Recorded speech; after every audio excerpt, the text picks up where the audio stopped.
Hello and welcome to this, our second of 5 videos that I have created for the Oklahoma Department of Libraries about the 2021 Collaborative Summer Library Program theme of Tales and Tales.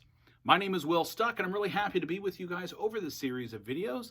And yeah, I would prefer live workshops myself, but hey, 2020 is a beast. But I'm going to try my best to give you the same amount of energy and ideas and hopefully motivation that I would in a live workshop over the course of these videos.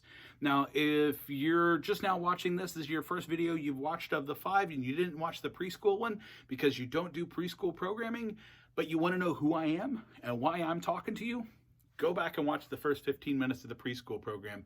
I've got other stuff I got to talk about in this one.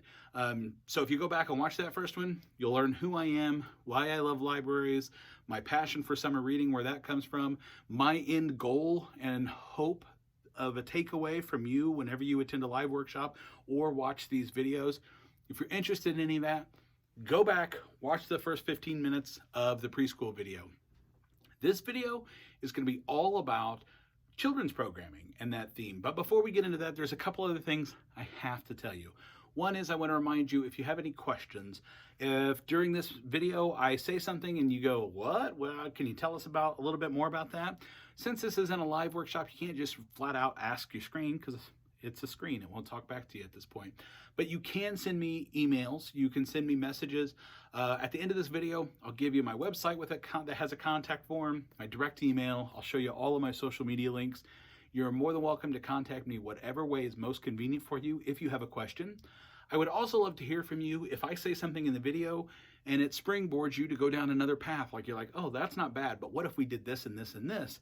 Share that with me as well, because I love hearing other ideas, because then I turn around and I share those with other librarians. If you don't want to share it with me, you share it with other librarians. Because the thing is, we're all on the same team. We're all trying to grow lifelong readers and champions for our library systems. And so we need to share these ideas. So share them with me, share them with somebody. Or the other option is this. Maybe you already had an idea for a program, but you need help fleshing it out. Like, how would I do something like this? You just need a sounding board or somebody to maybe spitball a few ideas your way. Again, contact me. I love problem solving and putting all of the years of programming that I have in my back pocket, putting them to use for other people. So send me a message through any of those ways that I'm going to tell you at the end of this video. If you don't want to do that, make plans to join us in January, where we're going to have a live Q&A session and ask your question there, share your information, that spot. Last thing, then we'll get into the video. Here it is. If you ever attended one of my 2 live workshops, the 2 years that I did workshops for the state of Oklahoma, the year that the theme was Libraries Rock, or the following summer where the theme was Universe of Stories. If you attended those, you already know all that stuff about me and my passion for reading and what the takeaways are. But you may also remember, if you attended those, that typically in my live workshops, I do preschool programming, but I don't do separate children's, tween, and teen. I kind of mush all those together and we just talk about weekly programs and standalone programs. Now, the reason I do that at my live workshops is because early in my days of presenting summer reading workshops, I would break it down by age. We'd have preschool, we'd have kids, we'd have tweens, we'd have teens. And I heard something that disturbed me at a workshop. I was giving the teen presentation and I said an idea for one, and it was in the teen section, and I heard a librarian in the front row turn to her friend and say, "It's too bad that's a teen program. I've got 9-year-olds that would love something like that." Seriously? Then adapt it. Make it a program for 9-year-olds. And then I thought maybe that was just a one-off, but down the road I had another program I suggested, and this one was geared more for an elementary age, and I heard somebody say something similar. They were like, "Oh, I've got some like 14-year-olds that would love something like that." Well, it is now a teen program. So at my live workshops, I don't break it up that way because you know your patrons better than I know your patrons. So rather than me say, this is for this age group and this is for this age group, I would much rather you hear ideas and then you turn around and you put them to use that they're going to have the best reach and the most impact on that particular age group that you're trying to serve. However, with all of that said, you may have noticed that I mentioned in the last video, and maybe you saw the video list, I have these videos broken down by preschool, children's, and then tweens and teens. Now, I know that kind of contradicts what I said I do in my live workshops, but I did that for a reason with these videos. And the reason is this. I'm aware that there are some library systems where they have different employees that do programming for different age groups. So maybe in their library system, there's somebody that does preschool, and somebody who does elementary, and somebody that does tween, and somebody that does teen, and somebody that does adult, and a separate outreach person, and maybe somebody for families. But I also know there's a lot of you out there that were like me, and you did all of those hats.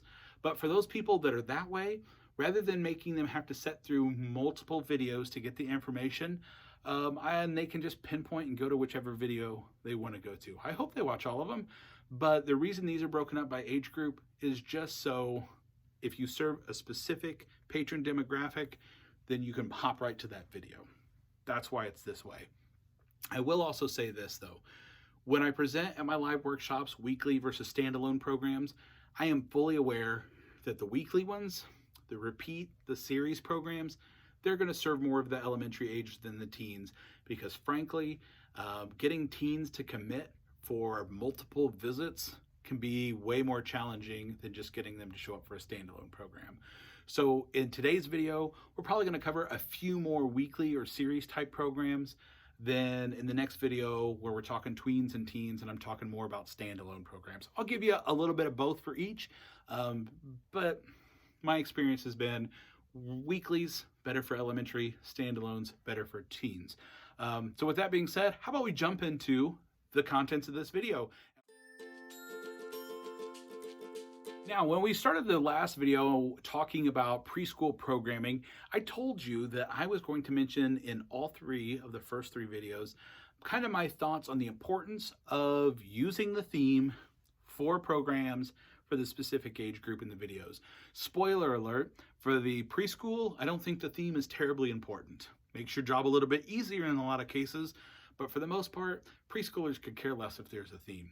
Tweens and teens, we'll talk about them in the next video, but for this one, I think the theme and how we choose to interpret the theme really can have a major impact on the desire of this age group to want to participate or not.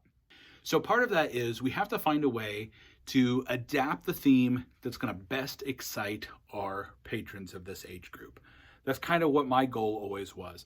Now, I've been a big fan of the CSLP since they've started using the same slogan for every age group, whether it was the kids, the teens, or the adults, because it used to be sometimes some of those were lame. I mean, some are great, but for instance, I think of the year it was Dig Into Reading, and Dig Into Reading's cute, and it had little moles and stuff for the kids. And then the teen theme was Beneath the Surface, and there were a lot of bridges. And then the adult theme, Groundbreaking Reads, the clip art has a bunch of zombies in it. And why wasn't the zombie one the teen one? Well, you know what? I always just used whatever one I thought would have the best reach and the best appeal for that age group. So both teens and adults were the zombies theme that year at my library. So some years, it's pretty laid out for us, the best way to use the theme. For instance, this year, not a whole lot of ways to interpret the theme, but some years we do. We want to take that theme, we want to take that slogan and figure out, do we need to change it? Do we need to adapt it? How do we approach this theme to where it's going to best excite our patrons? And when we talk patrons, I'm talking a lot about this age group, because this is the age group that if we can excite them about the theme and excite them about programs kind of revolving around this theme, they're likely to talk to their friends about it. They are also the ones that are going to go home and tell mom and dad that they want to go to the library to participate in a reading program. And I don't know a whole lot of parents or grandparents or guardians that if the kids came home and said, I want to go to the library and do a reading program, that they're going to turn around and go, no, you can't go to the library. Don't get me wrong. Worked in a public library for 24 years. I totally know those adults exist. And unfortunately, a lot of kids have to deal with those adults. But for most cases, I think if a kid came home excited about reading, the parent's going to do what they can to at least get the kid to your library a couple times during the summer. And the way that those kids get those parents to take them isn't flyers and stuff we send home in the backpacks. It is the kids coming home and talking about it. How do we get them talking about it? We find a way to use that theme to excite the kids. The year that the theme was Fizz Boom Read, all of the clip art and everything had to do with like beakers and Bunsen burners and science experiments. Well, what if your patrons in this age group could care less about science experiments? I know that's probably never the case because everybody loves science experiments. But let's just say they didn't like science experiments. Do you have to use science experiments for Fizz Boom Read? No. Maybe, for instance, maybe your town has a really big industry in carbonated beverages and soda pop. Could you do a whole thing on soda for the whole theme? Yeah, maybe. If you think that's going to excite the kids, Fizz Boom Read, sure, why not? Maybe you like the science stuff, but your kids are really into science fiction books. Can Fizz Boom Read be about science fiction? Totally. Use that theme, twist it, adapt it, do whatever you can that's going to most excite your patrons. So here's the order I think adapting your theme in order of importance is. Excite your kids first. Figure out how to interpret the theme that's going to excite them. If you really don't think that your patrons will care, like maybe you have a solid base of patrons in this age group that are going to show up no matter what because they love the library and they love your programs. Well, the next demographic you want to look at isn't patrons at all. Find a way to twist the theme and interpret the theme that's going to excite non-children's services staff at your library. I know, sounds weird, but the reason I'm telling you that is your non-children's services staff is a lot of times your frontline word-of-mouth advertisement with your patrons. And if those people are sighing and like, ugh, summer reading, do you think they're talking about your programs? No, they already think they're busy enough. They don't want more people coming in. But if you can find a way to twist it to make them excited, well, yeah, they're probably going to talk about programs. Oh, you like that? Well, did you know we've got a program coming up on this? Right. So excite the kids and your patrons first. If you can't do that, move on to non-children's staff. If you don't think anything you're going to do is going to get them excited, well, then do it for you. How are you going to find a way to use the theme that's going to best excite you? Because your enthusiasm is infectious. That's what I found. If you're excited about something, it rubs off on other people. We've all had teachers that are that way. If they're really passionate about what they teach, even if it's a subject you don't like, all of a sudden you seem more interested in that class. Same thing with the summer reading theme. If you don't think it matters to the kids, you can't get your patrons on board, what's going to excite you most? What way to adapt the theme can you take it that's going to get you excited? That's what you do. Again, this year, super easy. Tails and Tales, not a whole lot of ways to take this theme and twist it. It's pretty much animals. If you look in the manual gives you some ideas. Typically, I try to come up with some ideas that aren't in the manuals on way to use the theme, but I can't think of a whole lot, to be perfectly honest with you, how to twist Tails and Tales where it doesn't relate to animals. Because even the other spelling of tales implies stories, and you can go, well, you could do storytelling. Yeah, you could. But Tails and Tales makes me automatically think of stories with animals in it. It doesn't have to be. So I guess maybe that's the other thing. Maybe you could just focus on the T-A-L-E-S part of Tails and Tales and just do a whole summer on storytelling. But really, kids like animals. I don't think you really have to come up with a unique way to pitch this year's theme. Talking about animals and doing programming that revolves around animals, I think is the easiest route to go. Now, we've established that. Tails and Tales, this is the way we're taking the theme. If you look in the manual, they talk about literary animals or animals in literature. They talk about wild animals, jungle animals, desert animals, things like that. They talk about domesticated animals and pets, and they talk about animal conservation. Honestly, since all of those really lump into a bigger category of animals, you could do programs on all of those. And it totally makes sense, and I think all of that would excite kids because kids like almost all of that stuff. So we now have our theme. We know how we're going to use our theme, and we're ready to start coming up with some programs to get this age group excited. So, programs. One of the biggest things I can tell you is do not feel that you have to reinvent the wheel. So yeah, we've got the manual. I'm going to try to give you ideas and things that aren't in the manual. If the manual has a great idea, yeah, I'll touch on it, or maybe that thought led me to something else, which led me to something else. And so I'll take you down my little rabbit hole of thinking when I saw something in the manual. But use your manual. It's got great ideas in there, and I'm not going to cover all those in this video because you can read the manual yourself, and I feel that would be a waste of your time. But I will also say this. If I talk about exciting your patrons of this age group, if you know that, say, 2 or 3 years ago, you did a program that came from a summer reading manual back then and it went over like gangbusters, well, guess what? Nothing says you can't use your old manuals to come up with programming for this upcoming summer. So if you have access to old manuals, that's one of the first tips that I give people is kind of look back through your old manuals, see if there's anything that ties into this theme or that you can adapt to fit into this year's theme. But if it's going to excite the kids, reuse it. The only thing you can't do is reuse the clip art. There's copyright stuff involved in that. I think in-house you can, but it's better safe than sorry. Use the programming, don't use the clip art. So as I said, I'm going to talk about weekly programs or series programs, and then I'm going to talk about some standalone program ideas. And at the end of this video, I want to show you a really fun, cool STEAM craft. I say STEAM instead of STEM because I really think that A is very important. So it shouldn't just be science, technology, engineering, math. It should be science, technology, engineering, arts, math. So I'm going to show you a really cool STEAM experiment at the end. So let's talk about some weekly programming ideas. Now, when I say weekly programming, typically when I did these at my library, they were a big hit with this particular age group. And most of the time, I will say I did it for ages 6 through 12, not 5 through 11. Just because sometimes the things that we did in these required a little bit better fine motor skills than maybe the 5-year-olds didn't have. So 6-year-olds, 8-year-olds, you know, the little bit older elementary, sometimes these series programs work a little bit better. But what I mean by series programs is occasionally there are ideas for a program that's bigger than like a 1-hour session. Or there's so many resources out there and you can't decide on which one you want to do. Well, guess what? Make it like every Monday at 4:30. Spread those out a little bit. Now, when I do them, I would have them sign up for the entire series. If you called and put your name on the sign up list, and there was almost always a sign up list for the series programs because I bought supplies. If I didn't have to buy supplies, it was kind of come and go. But if I had supplies that I had to purchase, you called, you signed up, you were committed for all 6. Couldn't make it, I mean, what am I going to do? But for the most part, that kept people from having to feel like they had to call and sign up for each week. They called, they sign up once, they can show up every week.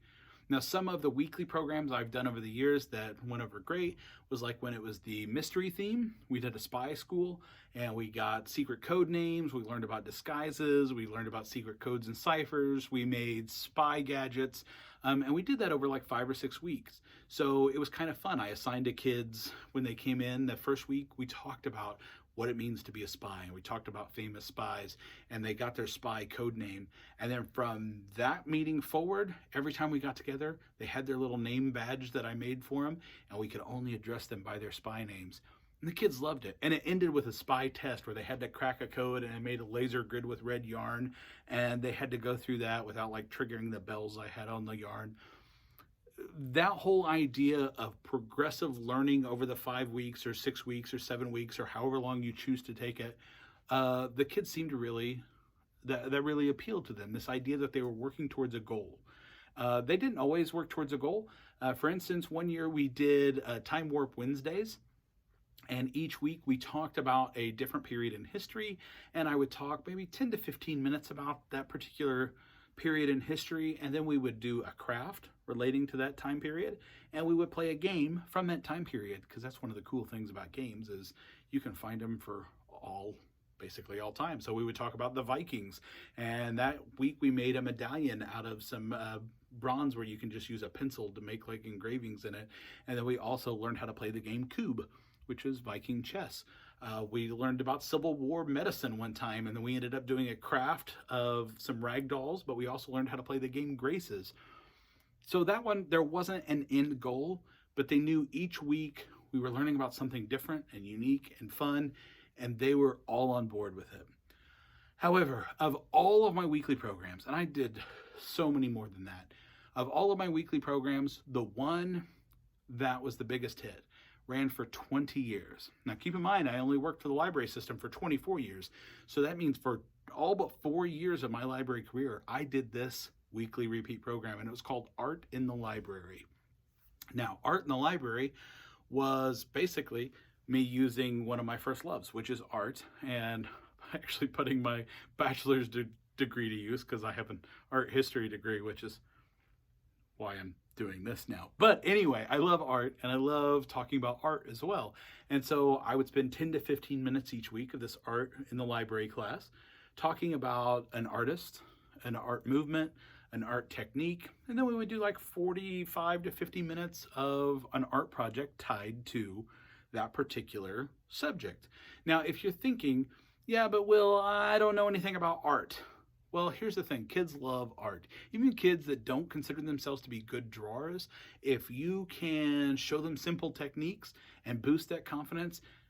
I've taught so many kids. I've substitute taught before. I've taught classes on drawing.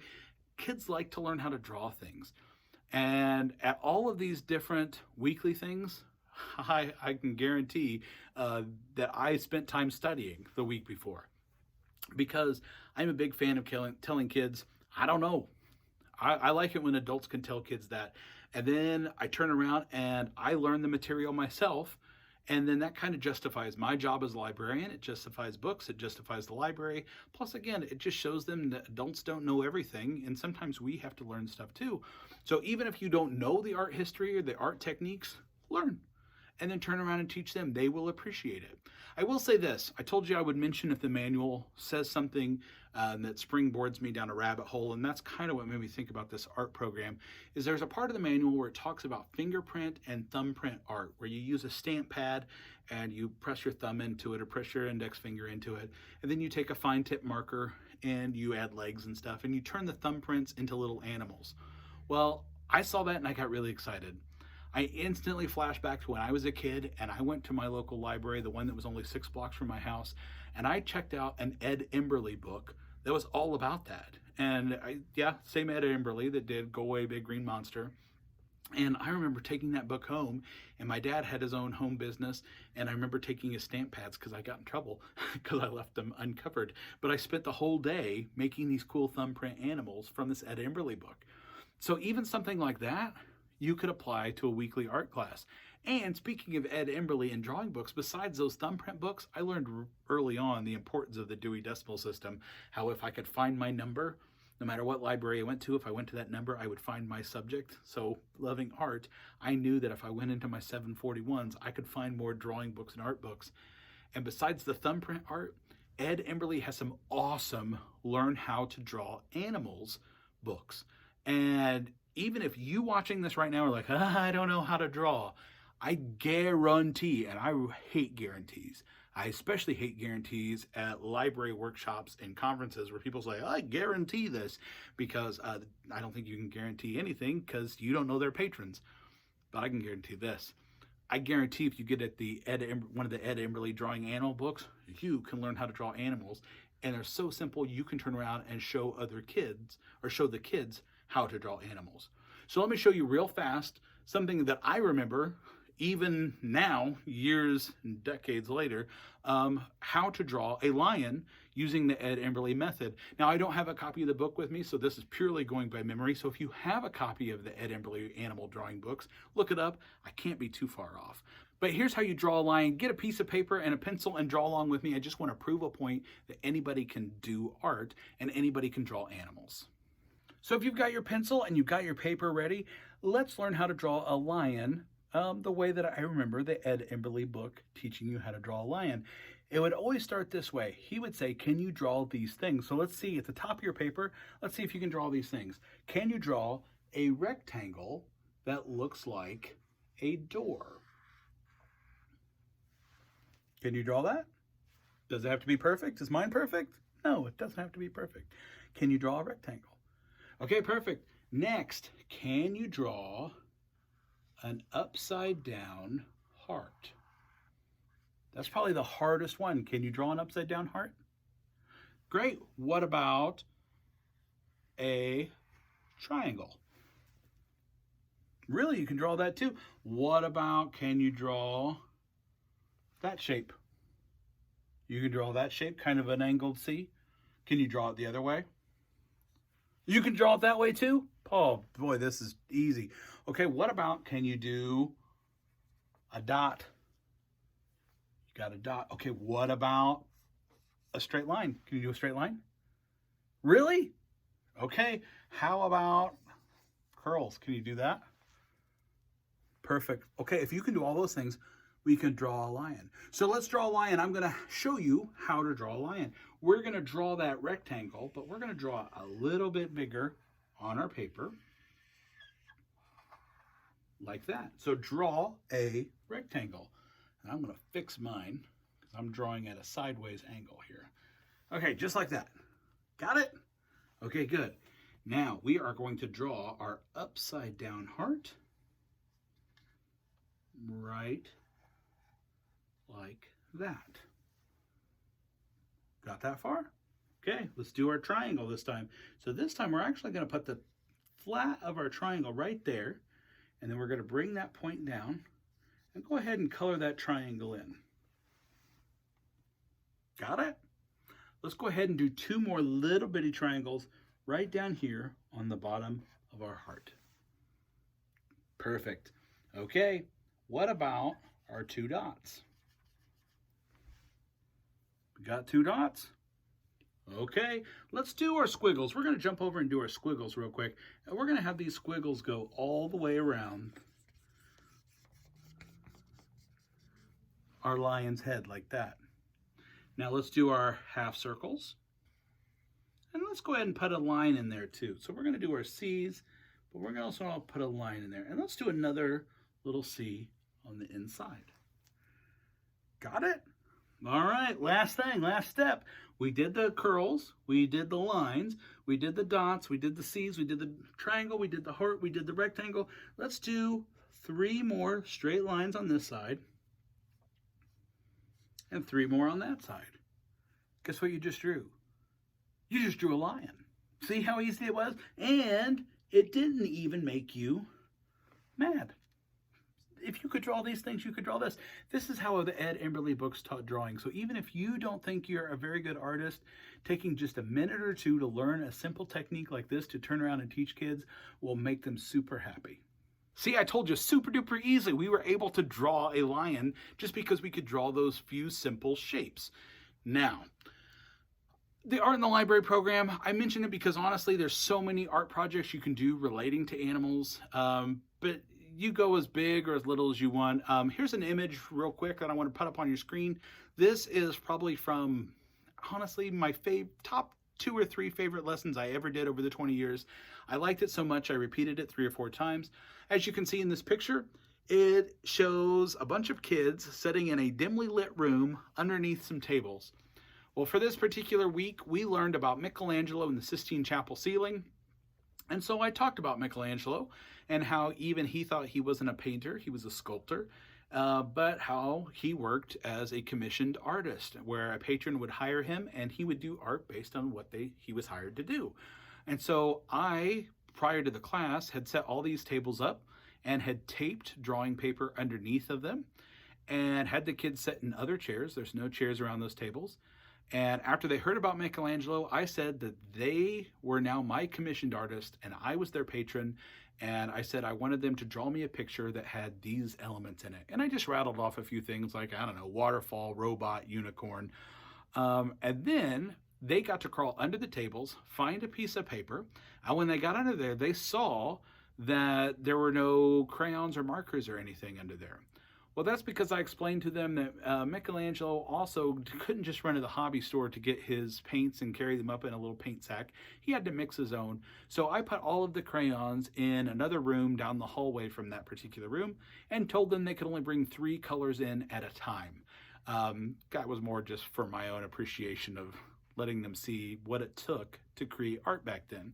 And of course, they worked underneath the table so that they had to look up the same way Michelangelo did at the ceiling.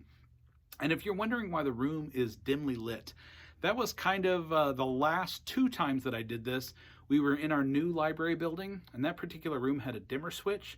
And right when they all got ready to start working, and they were ready to go get their first batch of colors to bring back to work on it, I said, oh yeah, and Michelangelo had to work by candlelight. And so then I dimmed the light in the room, but that was just me being a jerk. So as you can see, you can get really simple shape Ed Emberley type art projects with these kids, and each week you could do a different animal art project with them, or you can get really elaborate with it, just depending on what you feel comfortable with. So that is probably my most successful weekly program. Here's a few other ideas that I had for weekly programs at your library. A junior naturalist club. So the idea behind that is magazines like Ranger Rick and National Geographic, and I know in Missouri, the Missouri Conservationist puts out a free magazine for kids. I'm not sure if Oklahoma does. I probably should have researched that before I did this video. But there are these resources out there that provide ways that kids can get involved to help nature, whether that's making feeders for animals or little projects that help wildlife.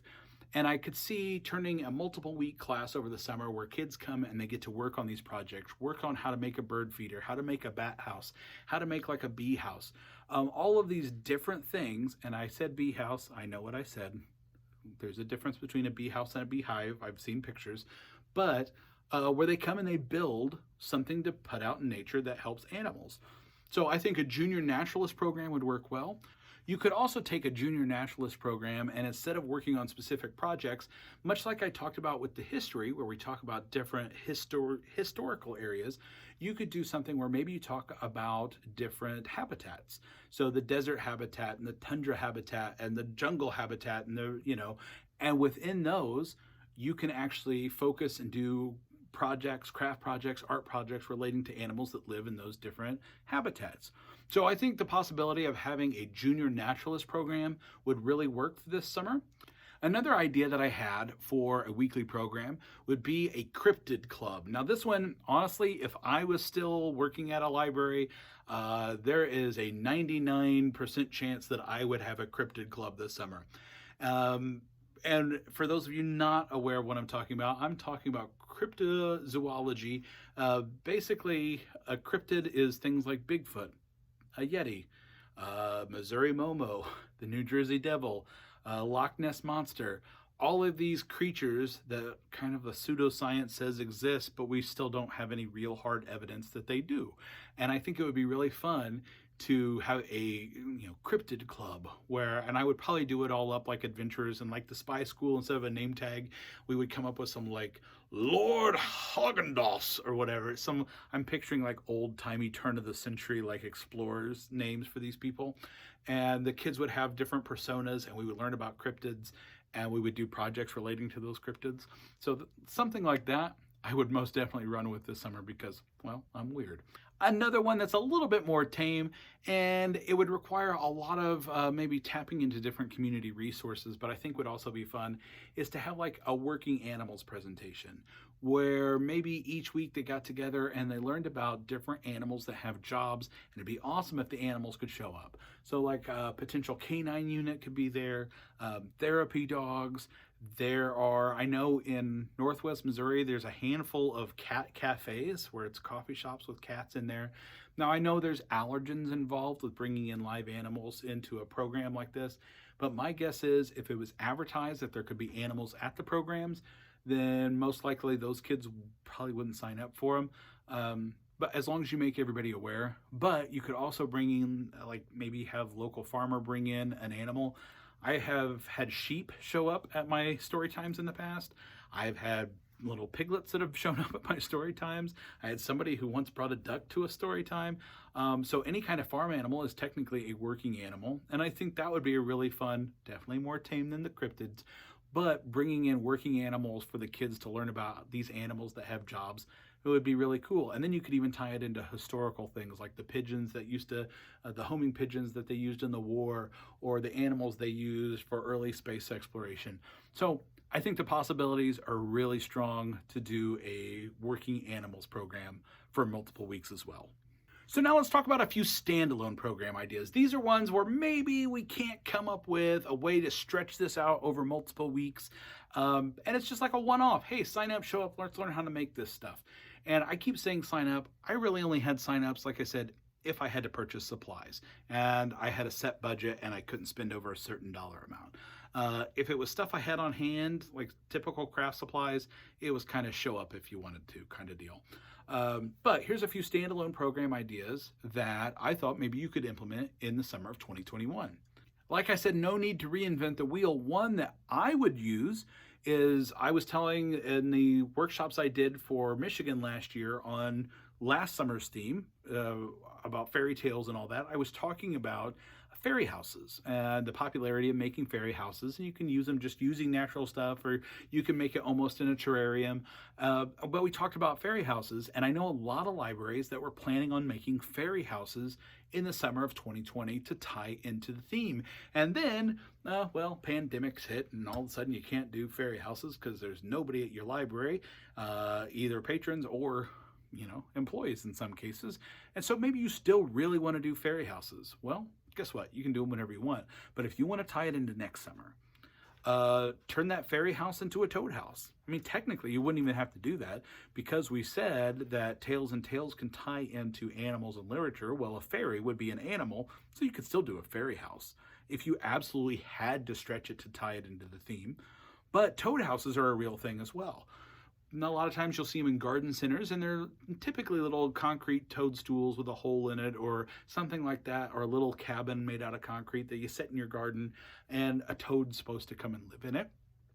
But you could easily adapt your fairy garden or your fairy house into a toad house, and it makes perfect sense. Now, I did mention this when I talked about the Junior Naturalist Club, but if you don't want to do a series programs, really looking into building things like bird feeders and bird houses, it's a perfect opportunity to maybe partner up with some community resources like hardware stores and provide those kind of materials. We're going to talk about that a little bit in the 5th video, a little bit more, but having one off, like learn how to make a bird feeder, or learn how to make one of 3 different types of bird feeders, or here's a way you can make something for your garden to feed, whatever. You could do these one-off animal houses, not the movie, but residence for an animal. You can just have a one-off standalone program for that. Now, as a fisherman myself, I only was able to do this one time in my library, and I was really happy with the way it turned out. We had a fishing class at my library, and it was for this age group. I actually partnered with the Missouri Department of Conservation, who showed up and helped out a little bit with it. But honestly, I could have done it on my own. I just like bringing in outside organizations. Again, something we're talking about in the 5th video. But for the fishing club, we talked about different fisherman knots, and I had larger pieces of rope so the kids could learn how to tie the knots. And then I had some fishing line that they could practice on. We talked about how to cast with different types of reels, and we had like an accuracy challenge with some fishing poles. Kids were encouraged to bring their own fishing poles, but I brought a few of my own from home as well, just so they could have them on hand to try those out. But we talked about different lures. We talked about native fishes in the area. We talked about baits, and it was a really fun time because even a young fisherman needs to learn the ways of a fisherman and how to stretch a fish story, but they also need to learn the skills involved in how to become a better fisherman. Now, the other type of standalone event that I really liked was I loved having parties. Now, I say it's a standalone event. Typically, when I would do a party at my library, it didn't run for an hour. It would run for 2 hours, maybe 3 hours, if I had enough staffing to help me out with it or volunteers to come in and help with it. But that would be maybe where I had multiple ideas for programs, but I didn't think it would have the legs to actually be something I could stretch out for multiple weeks, but I could get away with just kind of lumping them all together and having stations, almost like a school carnival, where they show up and there's different things that people could go around and do. Now, for summer of 2021, I think if you're going to do a party type atmosphere, there's a couple different things that you could do to make something like that successful. What I mainly suggest is pick a book or pick a series of books to tie your party into. Now, I'm going to mention it a little bit more in the next video, but the Redwall series by Brian Jacques, perfect example. There's so many elements and so many books in that series that you could find a craft, an activity, a game that ties into multiple books, multiple parts of the books, and then you could have different stations and people just kind of come and go as they please. You could have snacks, you could do all kinds of stuff if you don't mind messing with the allergens again. But like the Redwall series would be good. You could do a Hank the Cowdog and have a whole big mystery event with all kinds of like puzzles and clues and scavenger hunts throughout the library and tie all that to like the Hank the Cowdog series. You could do a whole series on like scary animal books and Bunnicula and things along that line, and kind of do some scary haunted books or activities going around with like games and things. Another fun one would be if maybe you took like the Animorph series. Now, I don't know, I will admit, This was weird because as I was getting ready to retire from the library, we started seeing an uptick in circulation of the Animorph series. Like people were starting to rediscover that series again. So if that's the case, I think the Animorph series would be a really fun series to tie a whole party or event into. Now, so far I've mentioned, other than Hank the Cowdog, I have mentioned probably upper elementary, but you could always go lower elementary as well. There's so many great books. You could do a whole Elephant and Piggy event and tie it into those, because the I Can Reads, to me, that's like your kindergarten age. That's your kindergarten first graders, the ones that are just getting going.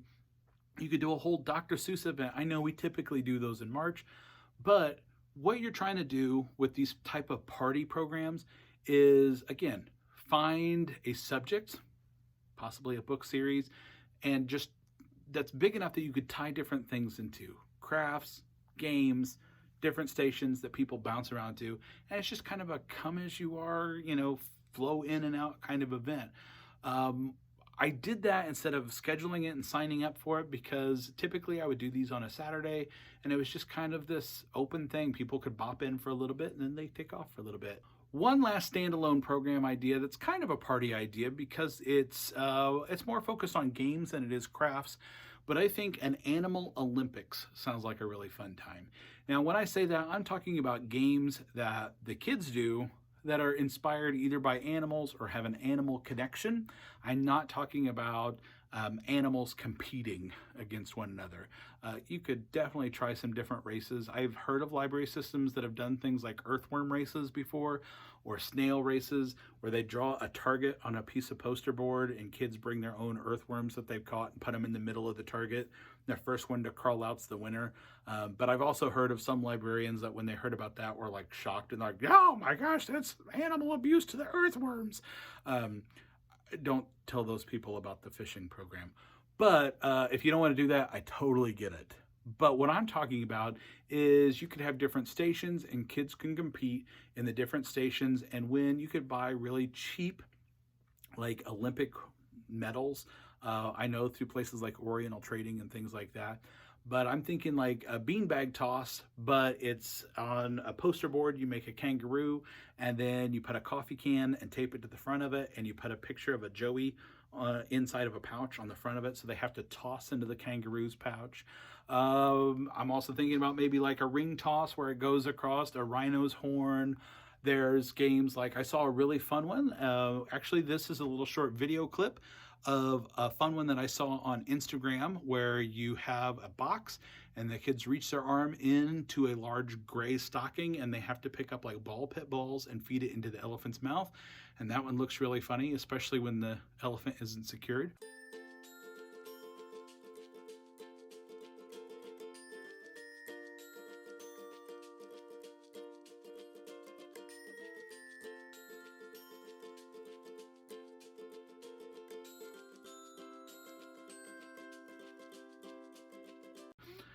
So I'm thinking games like that could be really fun. Again, more as a drop-in. I don't think there should be any overall winner. If you don't want to do actual little plastic medals, even stickers, so like every event that they successfully complete, they can get different stickers. Also, that would be a good opportunity to have photo ops out.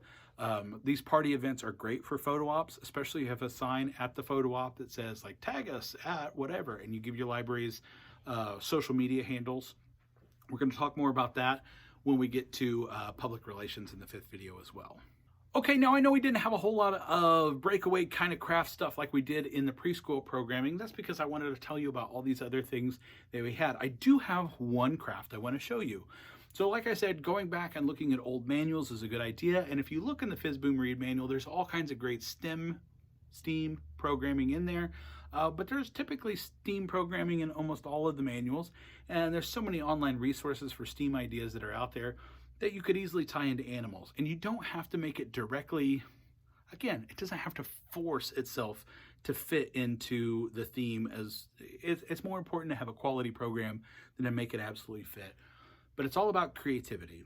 If you can find an experiment or something that you would like to do with the kids and you feel you have to force it into the theme, use what we children's librarians are known for. Be creative. Come up with a creative way to tie it in. That's what we're going to do now. I would like to show you a Cartesian diver craft. It's pretty easy. Not a whole lot of stuff required for it, but I'm going to show you how I am going to turn it from a Cartesian diver into a diving squid. Here we go. To make our diving squid or Cartesian diver, we need just a few supplies, not a whole lot of stuff, but this is a really cool experiment. And this is by no means the only way to make a Cartesian diver. But this method of making one with a couple of accessories can really tie it into the Tails and Tails theme if you felt the need to make it tie into the Tails and Tails theme. But this is a really fun little STEAM experiment, and I just want to show you how to make it. So here we go. You will need 1 bendy straw. Now, your straw can actually be any diameter that you can find your bendy straws in, but just know that when we get to our first step, the diameter of your straw may play a role in how well your diver works. We'll talk about that when we get to our first step. The second thing you need is a pair of scissors. At least 3 paper clips. We've got 3 paper clips here. 3 is about the minimum, I think, to make it work. You might be able to make it work with just 1. And the more paper clips, of course, is going to, well, that's going to add a variable into the science experiment. But to do it the basic way, 3 is a good number to make our diving squid. And just like I said with the straw, there are some variables. So changing the number of paper clips is one of those variables. You will also need a plastic bottle with a lid. That is very important. And you're going to want to put water in it. One other quick note about the bottle.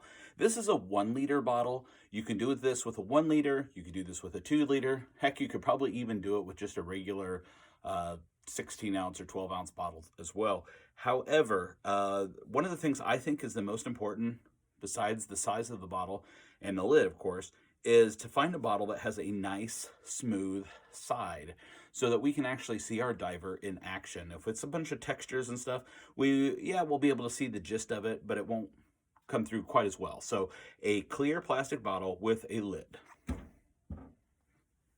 These things are really all you need to make a Cartesian diver. But to make it into a squid, we're going to add 2 more supplies. Here's what you need. You need googly eyes. 2 googly eyes will work just fine. I've got some small ones. It just kind of fits. What do you think will fit on the straw? This size works. The big ones, of course, probably you're going to get 1 eye on it. Plus, this experiment, our Cartesian diver, is actually Archimedes' principle, which is about buoyancy. And you have to realize that inside the googly eyes, there is already air. So that air and the size of your googly eyes will also affect how buoyant your squid is. So you need some googly eyes. Last thing you need is you need some glue. Now, again, I've got just a glue stick here. You can use like regular school glue if you'd like. If you use school glue or you use the glue stick, make sure that you give plenty of time for your glue to dry. Otherwise, what's going to happen is when we actually put our squid in our bottle, it's going to wear the glue away. We're going to have bits of glue floating inside the water, and that just makes it look gross. Plus, your eyeballs will probably pop off. So just let it dry all the way, and you should be fine. Or you can also try applying your eyes with hot glue. However, just be aware that you are not, don't melt through your straw. That would not help. That would actually ruin your diver.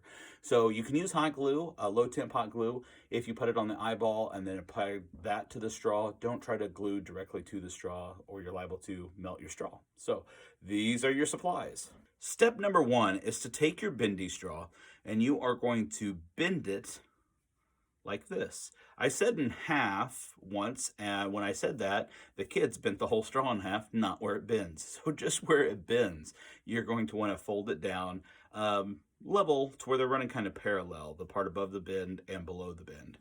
Then you're going to take your scissors and you are going to make your sides even. Now, I will tell you, based on this size straw, I know that this will make too much air trapped inside of our squid. So this is a little too long for a good dive. So we're actually going to cut this off just a little bit shorter.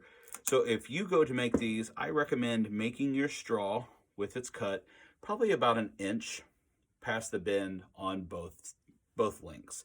So that's what you're going to do for the first step. Next, I would glue those eyes on. It would be easier to glue the eyes on before you start putting all the other stuff on it. So gluing your eyes on would be the next step. I have saved a little time and have already glued eyes on a similar length of straw. And so it's ready to go. So we can get right to the next step. The third step is the one that might require additional instructions, just because until they can see it in person, it's kind of hard to describe. Well, it's not for me because I'm the one that wrote the instructions, but you are going to take your paper clip and you are going to insert one part of your paper clip into one length of the straw and the other part of your paper clip into the other length of the straw and push it in. So that it basically holds your straw. Pretend my thumbs are the bend. So it's holding your straw instead of like this, it brings those ends together. So you're going to put one end of your paper clip in one length, one end into the other length, and it will hold it closed like that. After we complete that step, we are going to attach these other two paper clips onto the paper clip we put into the straw.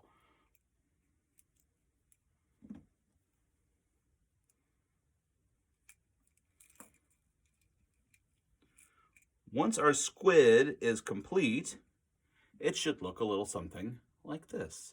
So we have our straw with our googly eyes. We've got one paper clip holding the sides together, and then we've got two little paper clips coming off the side, almost like our tentacles. And we have completed making our diving squid, our Cartesian diver. Next step, let's put this puppy in water. Okay, our diving squid is done, and the next step is to place it into our bottle of water. Now, before I do that, I do want to point out, you'll notice that this bottle has a little bit more water in it than it did when I was showing you the supply list. And at that point, I told you that you needed to leave some room for air, about an inch or two. I will say this, the littler the crowd you're working with, the less maybe upper body strength they have to squeeze the sides of the bottle. So the more water you have in it, I would go closer to the inch, but the more water, that leaves less room for air. And so that actually makes our diver work a little bit easier and we don't have to squeeze quite as hard. So I have adjusted the amount of water in this bottle because this is yet another variable. So besides the diameter of the straw, the length of the sides, the number of paper clips, the amount of water in the bottle is another variable. But I just, in all honesty and transparency, I did change the amount of water level in this bottle and added a little bit more so that you can see it just a little bit easier. So with that said, we're going to take the lid off of the bottle and just put our diving squid inside. Now, the key is we also want to make sure once we have our squid in there that we put that lid back on tightly because we don't want air to escape. So squid, you are now in the water. And we're going to put this lid on and make sure it is nice and tight because we don't want that air to escape. And as I mentioned a couple of times now, this is based on Archimedes' principle and buoyancy. So inside of the bottle, we have water. We have that little bit of air trapped at top. Inside of our straw, we have air trapped inside that U-bend. And then we also have water in there. Now, when we squeeze the sides of this bottle, we are increasing the amount of pressure on the water. And that has to go somewhere. So it's going to first try the easiest route, which is to push up against the air bubble we have at the top, which is why the less amount of air that you have in here, the less amount of pressure it takes to make the diver work. More air pressure, that gives that water more room to push up on the air and compact the air. But if we have just a little space, and then we squeeze the sides of the bottle, what happens is that water pressure is now squeezing the air inside of our straw. And the water is denser and heavier than the air. So if we do this, our diver should sink to the bottom. So we're going to give it a light squeeze, and what do you know? By squeezing the sides, we are making our squid dive up and down. And yeah, this is kind of what it does, but of course you could always say like, oh, who can hold it in the middle the longest? So you got to find the right air pressure. You could always do more to it than just, oh, making it jump up and down. Now this is just one Cartesian diver experiment. You can find patterns in all kinds of science experiment books on how to make your own Cartesian divers. They even sell like hand-blown glass Cartesian divers online if you really like playing with this toy. But it works on the exact same principle as this one with the straw. Another little tidbit, you can actually try this same experiment using like a ketchup packet. like a condiment packet, because there's normally enough air trapped inside there that when we squeeze, the water's forces in there and your ketchup packet will dive. Now, I will admit, I'm mentioning that because if you look up Cartesian divers in science experiment books, you may see the condiment packet that jumps up and down. But just be aware, I'm at about a 75% success rate. But again, maybe my variables were off. The amount of liquid in the water or in the bottle could have a major effect. Also, maybe the amount of liquid versus air ratio inside the condiment packet could. But this, straw, paper clip, water, bottle, you could do a Cartesian diver. Pop a couple eyes on there. Hey, look, we got a diving squid. So it's a really fun, simple little STEAM experiment. And if you have to tie it into the animal theme to justify having a STEAM experiment for some reason, yeah, googly eyes work wonders. So there we go. One last note about our Cartesian diver here. So everything I was telling you about buoyancy and air density and water density makes it sound like, oh, this Will really knows his science stuff. But if you remember, when I was talking to you about art in the library, I said that I really like telling kids I don't know. Now, I first started doing science experiments at the library the year that the theme was Fizz Boom Read. And I did it because I knew kids love science experiments. I loved them growing up. I loved watching Mr. Wizard and Beakman's World and Bill Nye the Science Guy, and I loved Steve Spangler. And when we had a summer reading performer that did science experiments, I loved watching those. But I will admit, I am an arts literature guy through and through. So while I can do math and I can do science, I don't claim to be an expert in that stuff. So even though while I was talking about this, you might be going, well, he really knows his stuff. Yeah, you know what I know how to do? I know how to look up stuff in a book. I know how to look it up online. And that is really all you have to do. So if you saw this and you thought, yeah, but I don't know the science stuff, again, learn. It's okay to say I don't know, but then back it up and tell the kids, hey, I had to learn about this myself, and I learned it out of this book or out of this resource, and really justify learning and the importance of the library and the resources we have. All right, so that's it for this video. I really hope the major takeaway from this is that when summer reading rolls around, or you're planning for summer reading starts rolling around, and you really are kind of figuring out what audience, what age group do you really need to target to boost numbers and to utilize that the theme can boost the numbers, it's this one. The 5 to like 10 or 11 year olds. I truly believe this is the group that really generates the most word of mouth marketing for us. I think they're also the ones that can bring in older siblings or younger siblings along with them. And so this is the perfect age group to really get excited about the summer reading program. Now, does that mean you have to feel restricted to the theme? No, it doesn't. Quality. Quality programming is the most important thing. But this summer with Tales and Tales, again, I think it would be a very easy line to walk to offer quality programs that also tie into the theme. So this is a good summer. If your mindset in the past has been, I've just got to stick to the theme, and maybe you feel some of your programs are lacking in quality, this is your year to reset. Figure out this is a good year you can offer both of those things. And from going forward, really, I think this is your age group. This is your age group to really focus and target your programming specifically for the theme. Now, if you have any questions about anything I said, maybe you don't agree with something I said in this video, or you just want further explanation, or maybe I said something that kind of springboarded an idea in your head, or maybe you just want to ask my opinion on a program you had kind of kicking around in your idea for this age group, and you just want to pick my brain, here's how you do it. This is a list of all of the ways that you can reach me. There is my phone number there at the bottom, but there's my website that has the contact form on the first page of my website. You can also send me an email directly at willstuck@willstuck.com, and there's all the social media places where you can find me, track me down, send me a message, whatever way is most convenient. Remember, if you don't want to contact me there, join us in January when we have the live Q&A and ask your questions in, because if you have a question, chances are somebody else who has watched this video may have the same question. We might as well get it out.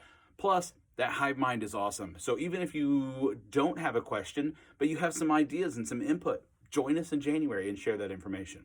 All right, guys, that's it for this video. We're going to jump in the next video into tween and teen programming, and should be lots of fun. I will see you there.